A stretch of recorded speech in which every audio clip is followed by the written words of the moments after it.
자, 이항수의 계산입니다.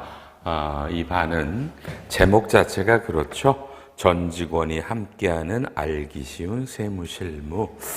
개인적으로는 이건 굉장히 중요한 강의라고 생각을 해요.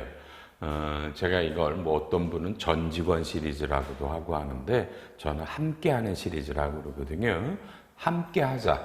자, 세법이라는 거는 당연히 어렵죠, 받아들이실 때. 근데 세법의 종류가 여러 가지가 있는데 여러분은 기본적으로 학교 다닐 때 세법을 배우신 적이 없어요. 동의하죠? 세법을 배우신 적이 없어요. 경영학과나 이런 데서 일부가 배우시지만 그것도 전혀 그냥 이해가 안 되는 상태에서 어떠한 목적에 따라 시험에 따라 공부하셨어요. 그래서 이런 반이 중요하다. 그래서 자, 첫째, 이건 세법을 아무것도 모르시는 분이 듣는 거예요. 알았죠? 난 세법을 처음 공부해요가 이 반을 들으시란 말이에요. 물론 여기에는 대학교 때 그죠? 세법 좀 들었는데 그럼 다음에 들어오는 거야. 사회 나와서 현업을 실제로 이쪽 일을 하시는 분은 다른 반을 소개할 거니까 나는 대학교 때 피상적으로 들었어요. 잘 몰라요. 이제 이런 일을 할 것 같아요. 지금 막 시작해요. 이런 분이 들으세요. 굉장히 도움되실 거예요. 그러니까 아주 어렵고 복잡한 세법 얘기를 하는 게 아니라 세법이 뭐예요? 어떤 흐름과 이런 게 있나요? 뭐죠? 이런 걸 가르쳐 드릴게요. 그러면 저는 굉장히 도움될 거라고 봐요. 그래서 여러분 칠판 잡을게요. 자, 얘는 쌍둥이 반이에요. 제가 맨날 강조하는 게 함께하는 이에요. 요 함께하는 이라는 건요. 자, 여러 반이 있지만 자, 함께하는 거죠. 기초회계실무가 있고요. 지금 이거는 기초 세무실무죠. 세무실무죠. 그러니까 기초회계는 아주 평생 처음으로 회계하기 뭐예요? 재무제표는 어떻게 읽어야 하는 반이에요. 이건 12시간으로 구성을 할 거예요. 이미 녹화돼서 올라가 있고요. 기초세무실무는 세법이 훨씬 방대하기 때문에 얘는 16시간으로 구성이 돼요. 지금 우리가 하는 반이겠죠? 얘는 16시간이 그죠? 조세 총론이라는 거. 세법이 뭐냐라고 하는 걸 지금 오늘 1시간 가르칠 거고요. 여러분에게 그 다음에 원천징수, 잘 아시는 부가가치세법, 그 다음에 법인세법, 요 놈을 다 각각 5시간씩 해서 총 16시간으로 갈 거예요. 작년에 12시간 했는데 너무 적어요. 16시간으로 가요. 16시간으로 가서 그러면 회계사님 이게 아주 생기초인가요? 그럼요. 이건 아주 생기초를 말하는 거예요. 자, 그러면 봐요.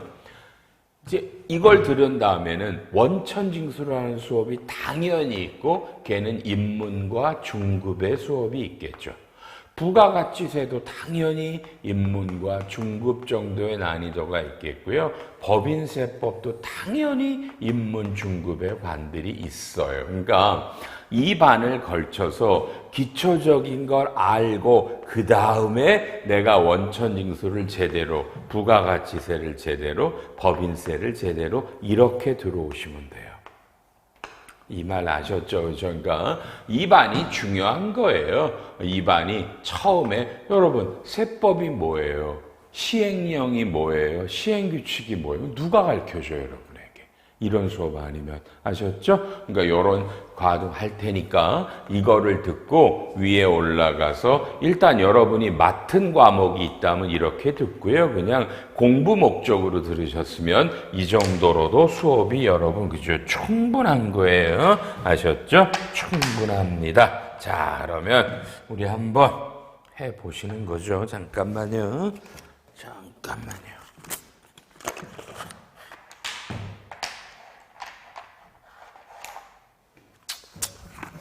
자, 이제 교과서는 없어요. 조세 총론이기 때문에.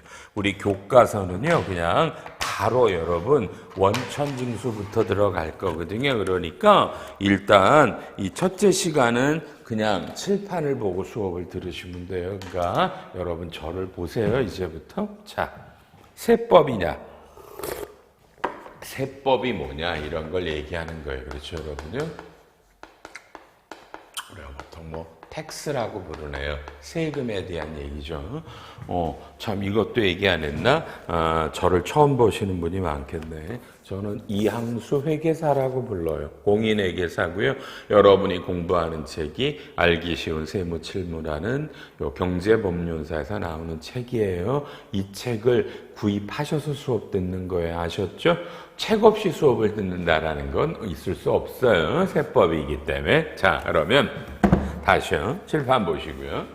자, 세금이라는 거잖아요. 세금에 대한 걸 너무너무 중요하죠. 그죠?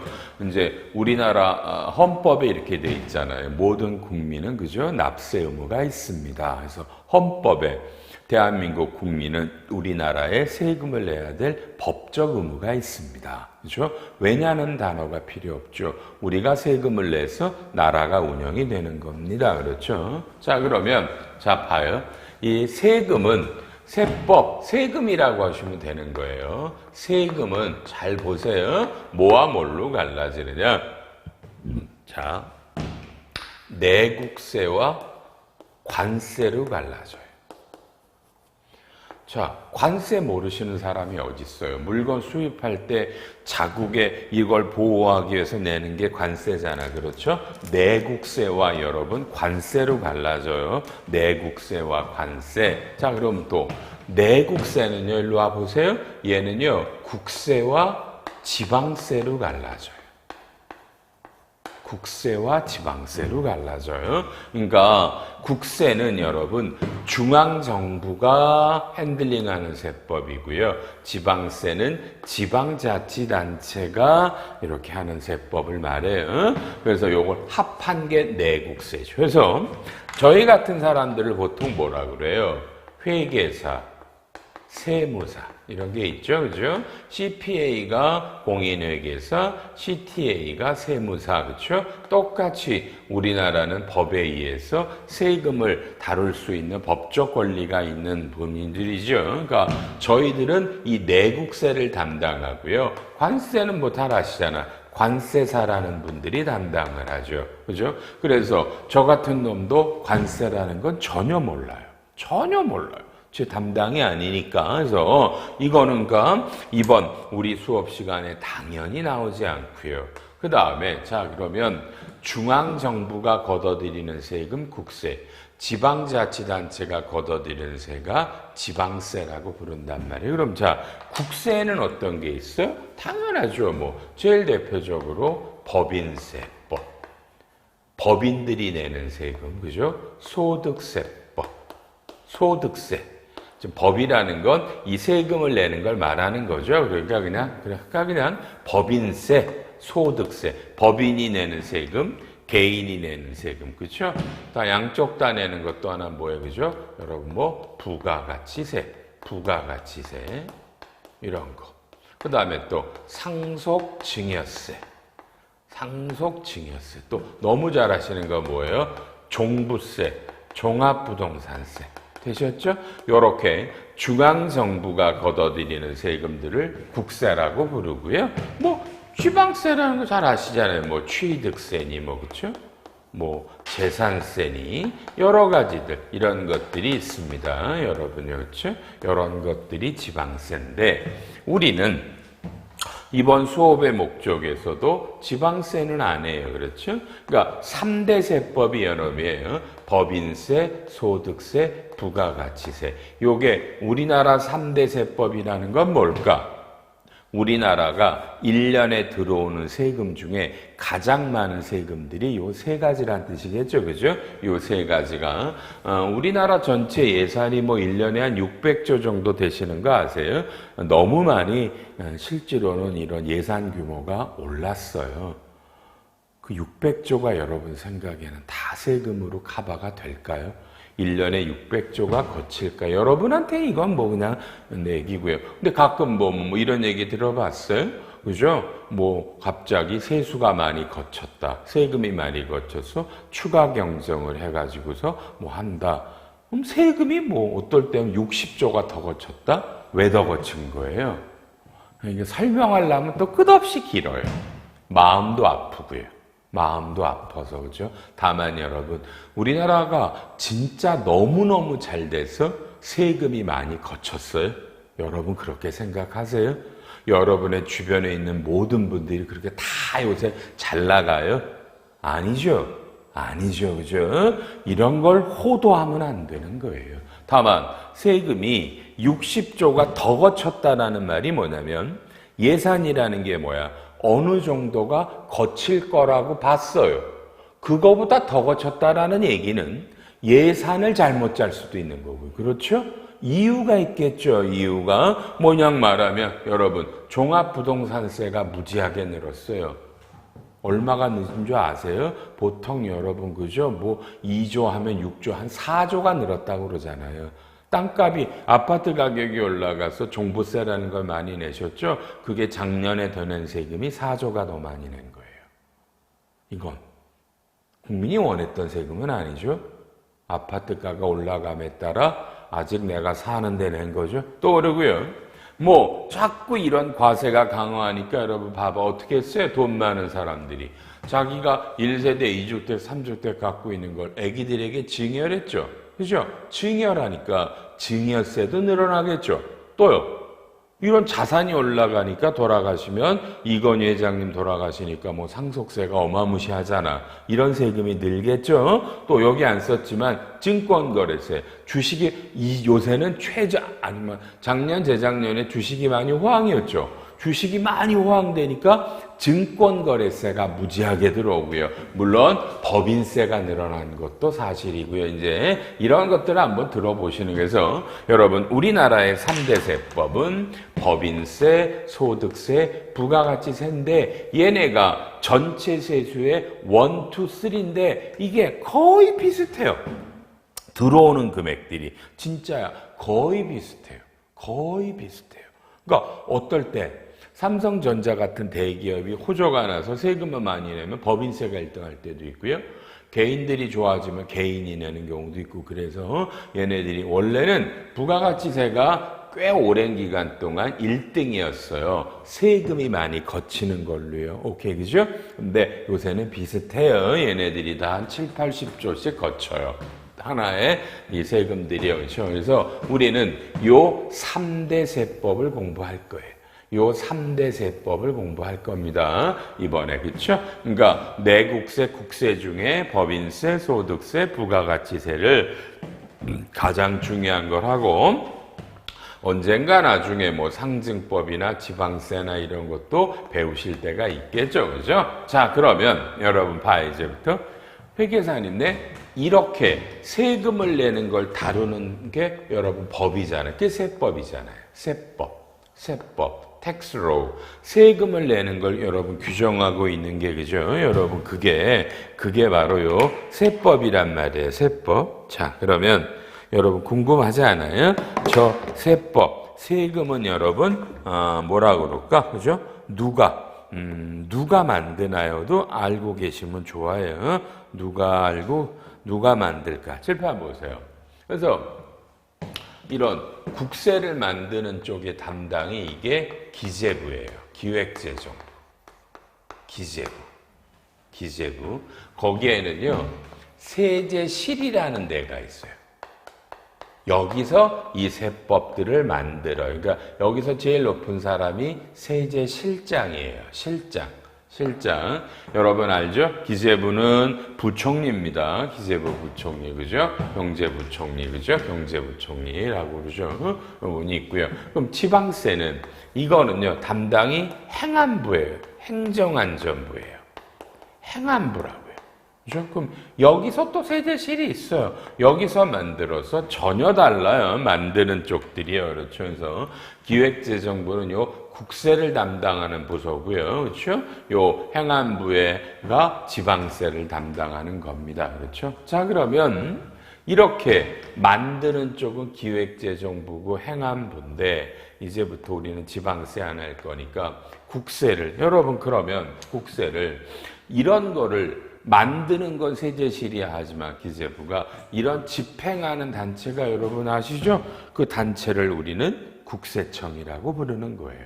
국세청. 그러니까 국세청은 세금을 집행하는 거, 조사하고 이런 거가 국세청이에요. 그러니까 기재부 밑에 있겠죠. 여러분 보세요. 국세청. 청이니까 제일 높은 사람이 청장이고요. 2등은 차장이에요. 보통 우리가 여러분 안 웃기세요. 그렇죠?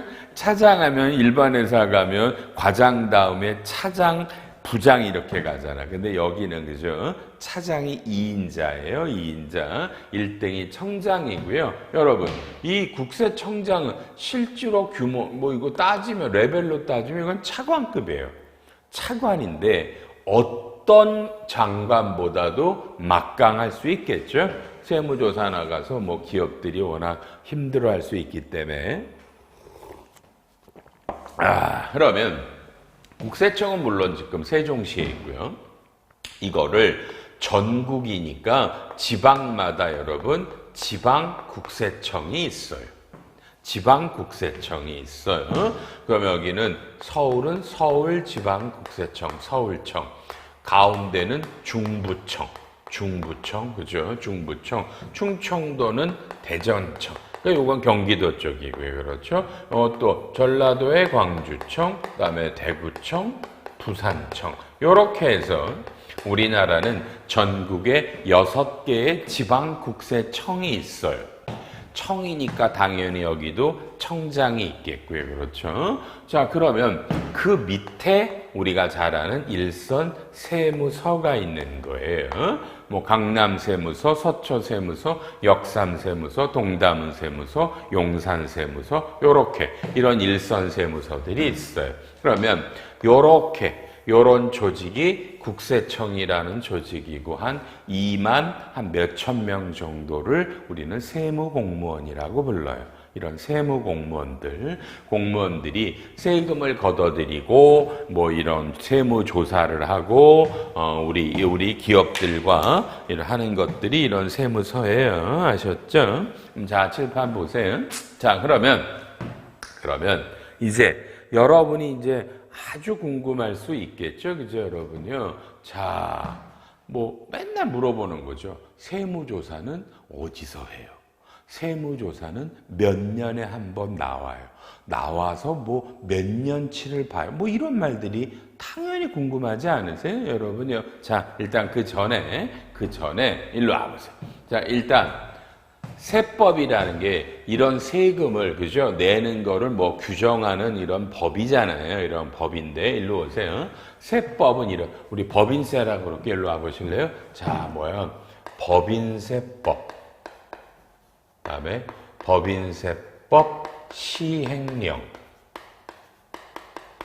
법인세법 시행규칙. 요렇게 실제로 이 두터운 거 있죠. 법전이라고 부르죠. 그죠? 우리가 이건 뭐 인터넷에도 있고 뭐 그냥 활자화된 것도 있지만 이렇게 활자화된 두툼한 세법전을 보시면 요렇게 3단으로 돼 있죠. 3가지로 갈라져서 요렇게 돼 있어요. 요렇게. 그럼 여기가 뭐 제1조 그다음에 요렇게 돼요.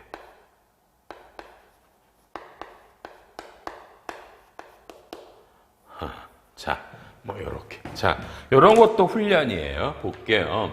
법에 그냥 1조, 2조, 3조 이렇게 돼 있는 거예요. 그 다음에 동그라미 있죠? 이걸 항이라 그래서 1항, 2항, 3항.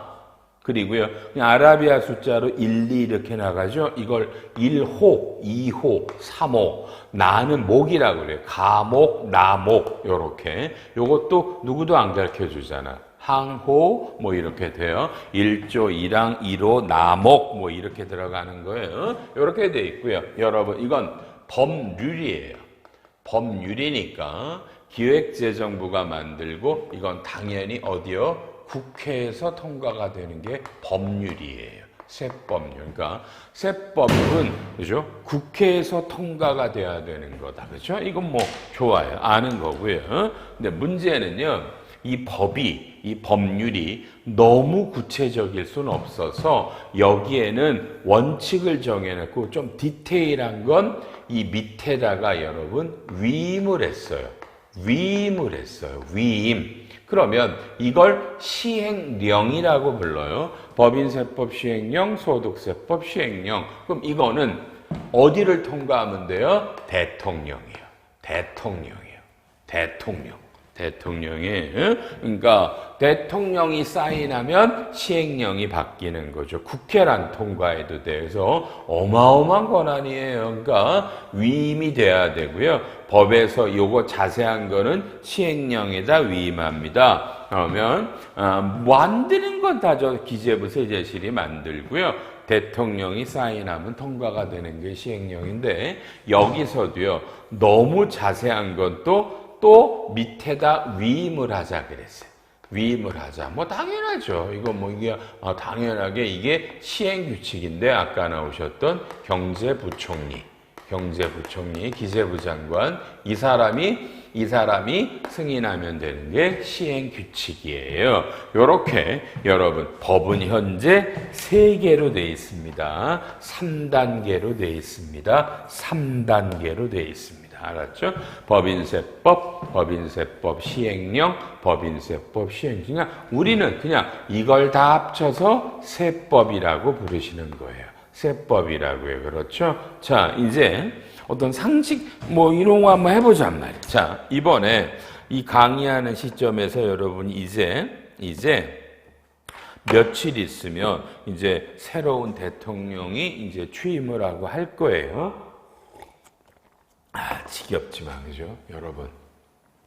여러분은 제가 맨날 가끔 물어. 여러분은 빨간색의 피를 가지셨어요? 파란색의 피를 가지셨어요?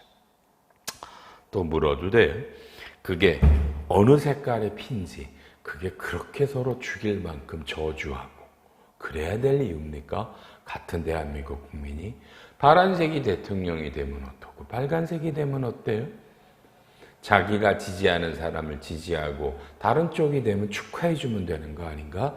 잘해주세요라고 하고 그리고 못하면 그 다음에는 또 이렇게 하면 되잖아요. 제발이죠. 너무 이 나라가 서로 미워하고 원망하고 그렇죠? 이건 여러분들 그래요. 제 생각할 때 여러분 이건 나라도 아니죠. 그죠? 미안해요. 대한민국은 나라도 아닙니다. 정치인들에게 물어보고 싶지 않으세요?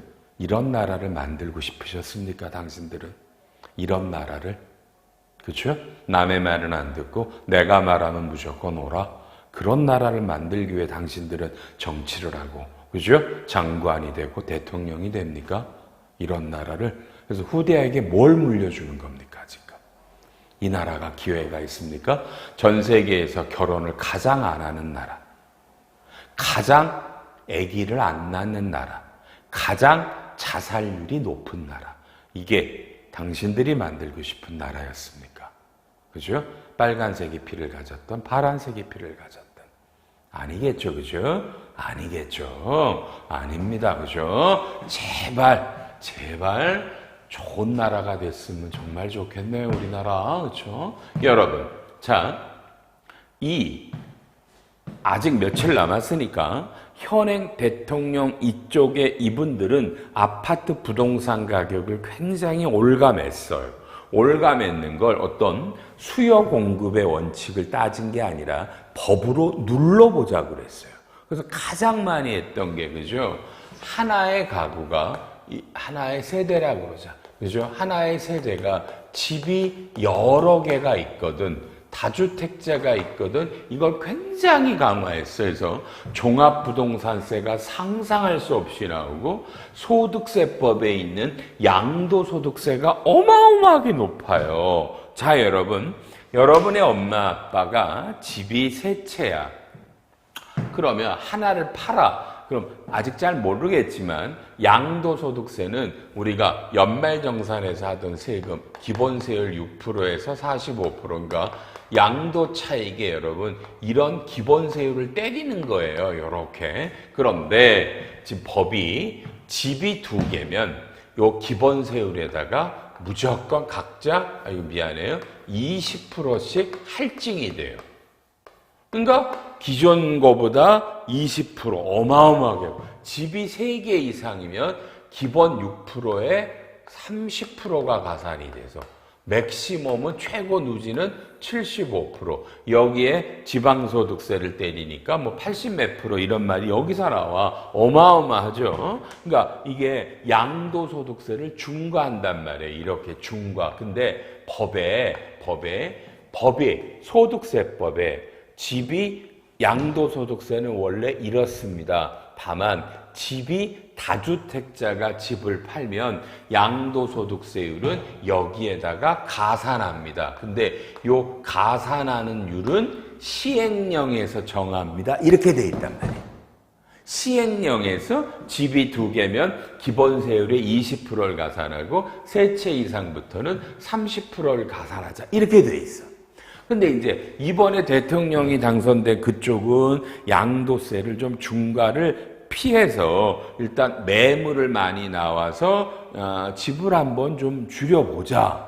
이제 효과가 있나 없나는 봐야 돼요. 5월 10일부터 적용이 되니까 5월 10일부터 적용이 돼요. 올해 5월 10일. 가만히 있어봐라. 지금 강의하는 날짜가 제가 5월 6일이니까 며칠 안 남았어요. 이제 그 이후부터는 팔면 그러면 그게 뭐냐면 그냥 양도소득세 요 중과가 없어지는 거야. 그냥 요 세율이니까 이건 강남의 집 같으면 진짜 양도세가 몇 억씩 줄어들어요. 더구나 좀 전문 용어지만 장기보유 특별공제가 다시 살아나기 때문에 이거 엄청난 혜택이에요. 매물이 나올 가능성은 무지하게 많아요. 한시적으로요. 그럼 빨리요.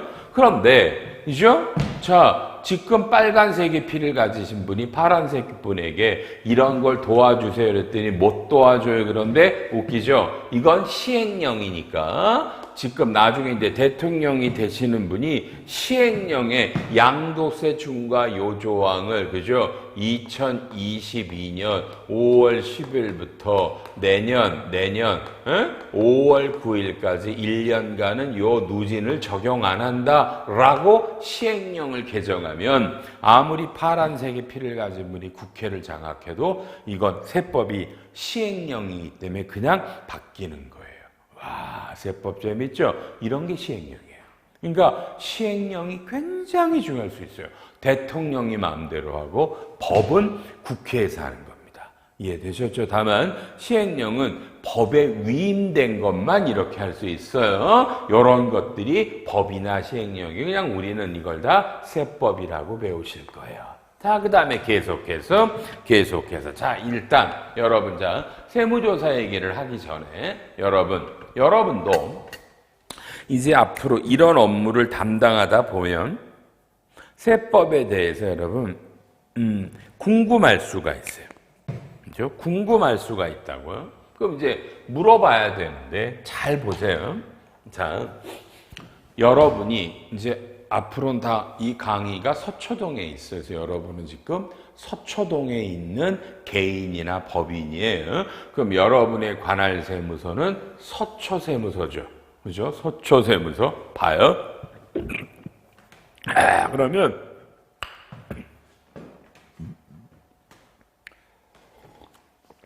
세무서에 가면 과가 있는데 개인들을 하는 거는 개인납세과고요. 개인납세과고요. 그다음에 법인은 법인납세과예요. 이따가 조사과 얘기도 할 거고요. 그러니까 여러분이 주로 법인에서 들으실 거예요. 그럼 여러분의 본점이 서초동에 있으면 여러분의 관할 세무서는 서초세무서고요.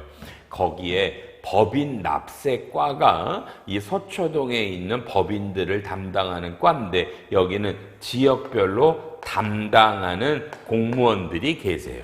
그죠? 담당 공무원들이 계시니까 요 분이 여러분 회사랑 관련된 거고요. 헷갈리시면 안 돼요. 이거는 법인이기 때문에 이분이 여러분의 법인세, 여러분 회사의 원천세, 여러분 회사의 부가세를 다 여러분 이분이 담당하시는 거예요. 이런 거 알아놓으시고요. 개인들이 소득세를 내거나 이렇게 되시면은요, 그렇죠? 개인 납세과는 이건 이제 소득세를 담당하는 게 되시겠고요. 여기에 재산과 뭐 요런 거는 이제 양도상속 증여를 관리하시는 데는 재산, 일반적인 개인들 소득은 개인 납세과가 담당을 합니다. 요런 것도 알아놓으시는데, 자, 봐요. 자, 그러면 여러분이 세법에 대해서 궁금을 하면, 자, 공식적으로는 물론 여러분, 세법을 만드는 사람들은 기재부의 세제실이잖아요. 그죠? 여기다 질문하시는 게 맞지만 여러분, 현행 법은 여러분이 궁금을 하면 일단 국세청에다가 질의합니다. 그러면 여기서 답변이 나오고요. 이런 거고요. 우리는 이걸 보통 유권 해석이라고 불러요. 유권 해석. 옛날에는 주로 뭐 예규를 했는데 그냥 유권 해석. 그러니까 세금을 집행하는 부서가 국세청이니까 국세청에다가 법인이면 여기에도 뭐 법인세과가 있잖아요. 부가가치세면 부가가치세과, 거기다가 서면으로 물으시면 서면으로 답변이 나옵니다. 요렇게 받으시면 되겠고요. 그런데 이게 너무 이상하거나 말이 안 맞거나 도저히 납득이 안 되면 여러분은 요걸 달고 여기다가 다시 물어보실 수는 있어요. 그러니까 원래 기재부로 처음부터 물으시면 그냥 빠꾸가 돼요. 그러니까 국세청에다가 묻는데 여러분의 어떤 너무너무 뭐가 그러면 다시 여러분의 근거랑 국세청의 답변으로 기재부에다 물어보실 수도 있고요. 기재부 친절해요. 여기에는 각 법의 담당들이 있거든요. 사무관들이 전화하셔서 상담하셔도 되고요. 국세청도 너무너무 친절합니다. 여러분이 주로 아는 거는 인터넷 상담이라는 거 있어요. 그 인터넷에 올리면 답변하죠. 다만 여러분 그 공식적인 의견은 아니니까 정말 중요한 거는 서면으로 질의해서 받아내시는 게 이런 게 이제 유권해서라고 합니다. 원래 국세청에다 물어보시는 겁니다. 굉장히 까다로워요. 뭐 사전 질의도 있고 여러 개가 있어서 어쨌든 이런 게 유권 해석이라고 나오고 있습니다. 이런 거고. 자, 이제 조사 얘기를 안 할 수가 없어요. 자, 일로 오세요.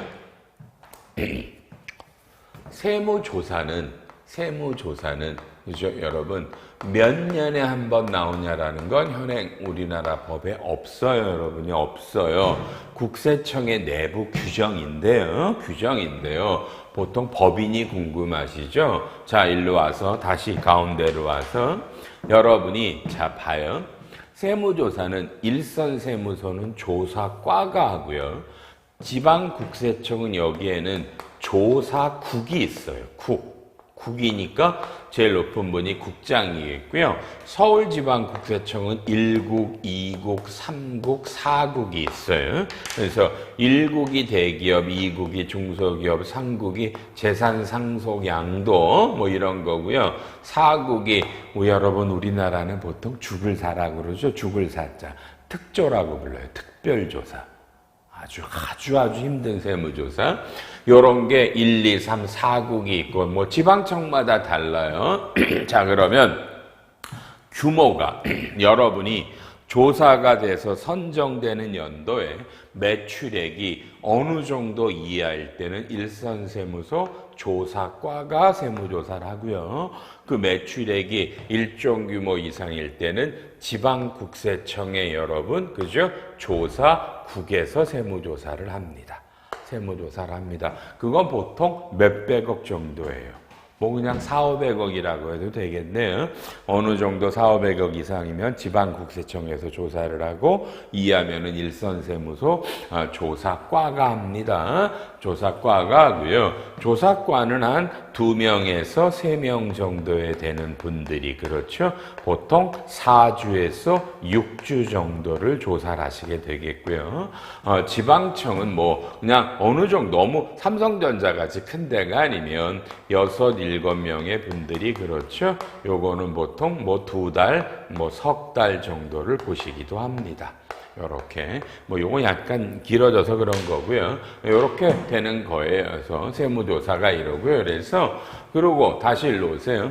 그러니까 몇 년이라는 거는 없어요. 근데 보통 그냥 일반적으로 우리나라 규모가 있는 기업은요. 그냥 보통 내부룰은 보통 한 4년에 한 번 정도 조사가 나온다. 그러면 대기업이 아닌 분들은 별도 규정은 없지만, 그렇죠? 규정은 없지만 또 뭐 그냥 뭐 한 4, 5년, 5, 6년. 그래서 뭐 그냥 납세를, 세금을 정확히 내신 분들은 여러분 세무조사 뭐 10년 돼도 안 나는 경우도 많아요.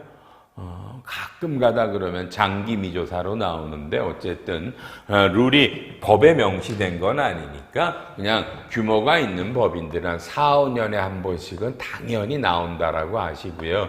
규모가 적으신 분은 여러분이 매년 내는 세금이 성실도라는 게 조사가 되는데 그게 잘 내시면 뜻밖의 오랜 기간 동안 안 나오실 수 있어요. 여러분요. 세무조사라는 것도요. 요 정도 그렇게 나오는구나. 몇 년에 한 번씩 나오고. 그 다음에 나오면 지난 연도를 다 보는 게 아니라 그렇죠. 그냥 그 지난 연도 중에 몇 년 거, 한 1, 2년 거만 봐요. 전체를 보는 거 아니에요. 헷갈리시면 안 돼요. 세무조사라는 게 그냥 무조건 다 보는 게 아니라 지난 몇 년의 기간 중에 1, 2년 것만 봐요. 이유는요. 우리나라 세법은 여러분을 믿어요. 법인세는요. 소득세는요. 여러분이 정확하게 세금을 신고했을 거라고 봐요. 그러기 때문에 그냥 샘플링의 개념으로 보는 거지 전수조사를 해요. 다만 다른 게 재산세예요. 양도, 상속, 징역 요런 걸 재산세라고 보통 불러요. 요거는 기본 원칙이 전수검사예요. 다 훑어보는 거예요. 그래서 상속증여는 조사는 안 나오실 수는 있어도요. 내부적으로는 일일이 다 검토를 해요. 조사 대상이 아니다 그래서 안 하는 것뿐이에요. 상속증여도요. 그 상속 금액이 증여 금액이 얼마 안 되면 이쪽에서 나오고요. 규모가 크면 이것도 이쪽에 아까 3국에서 조사가 나온다고 말씀을 드렸네요. 자, 이제 중요한 얘기를 하려 그래요.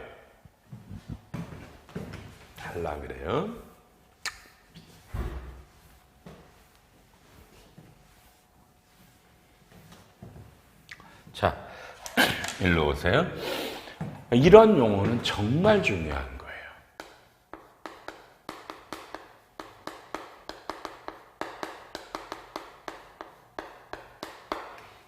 그렇죠? 어이자 제척기간.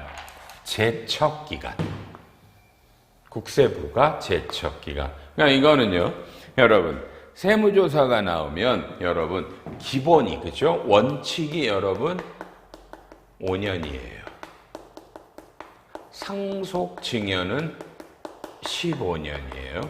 자, 오늘이 2022년 여러분 5월 6일이에요.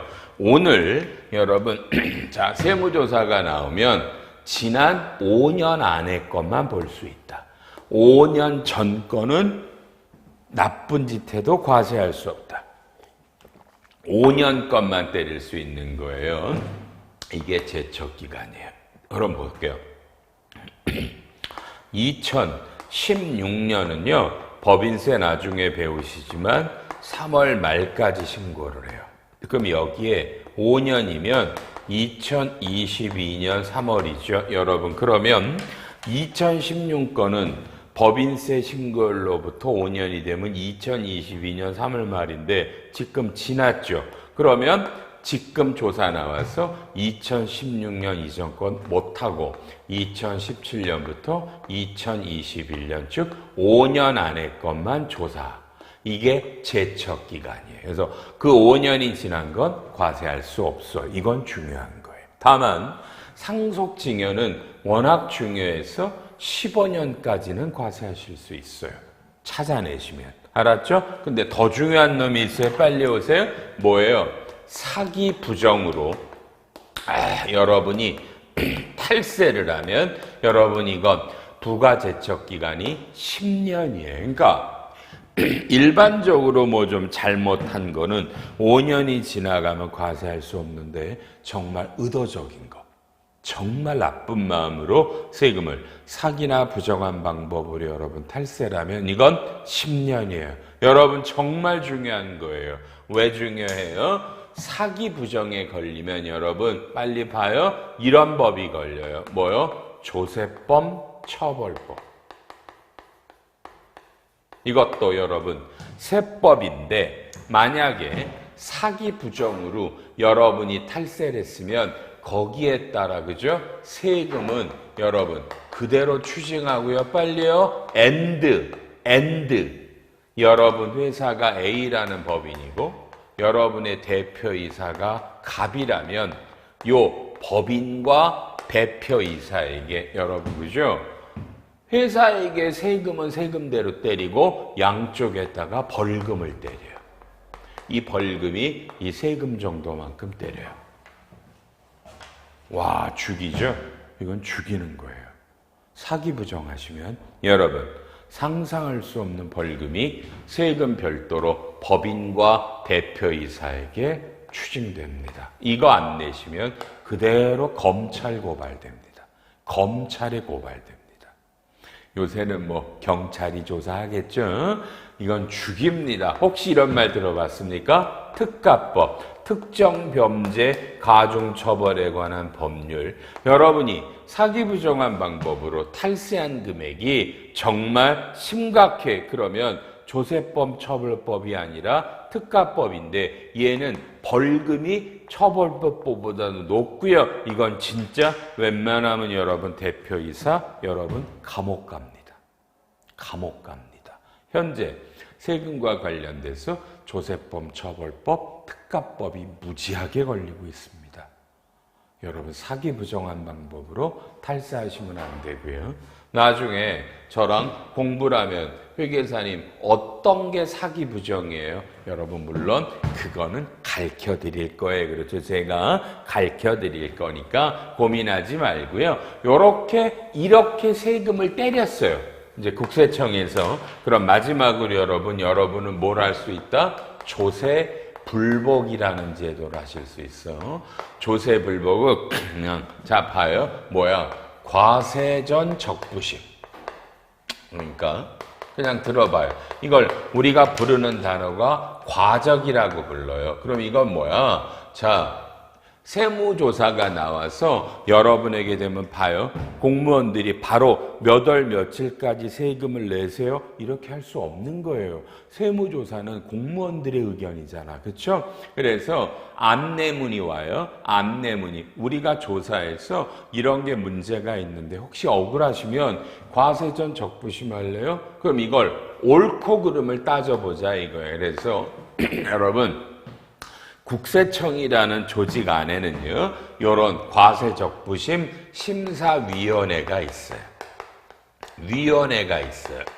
이건 국세청 분들하고 외부 위원들이 있으셔서요, 이분들이 이런 옳고 그름이에요. 그러면 여기서 봐요. 두 가지 단어가 있어요. 인용이라는 단어랑 기각인데, 여러분 입장에서 인용은 납세자가 이긴 거고요. 기각은 여러분이 진 거예요. 그러니까 기각이 되면 이제 고지서가 나와요. 이게 과적이에요. 인용이 되면 여러분이 이기시면 이건 아예 세금이 고지되지 않아요. 그래서 과세전 적부심이라는 이걸 하고요. 여러분이 만약에 졌죠? 그러면 고지서가 나오면 납부하셔야 되고요.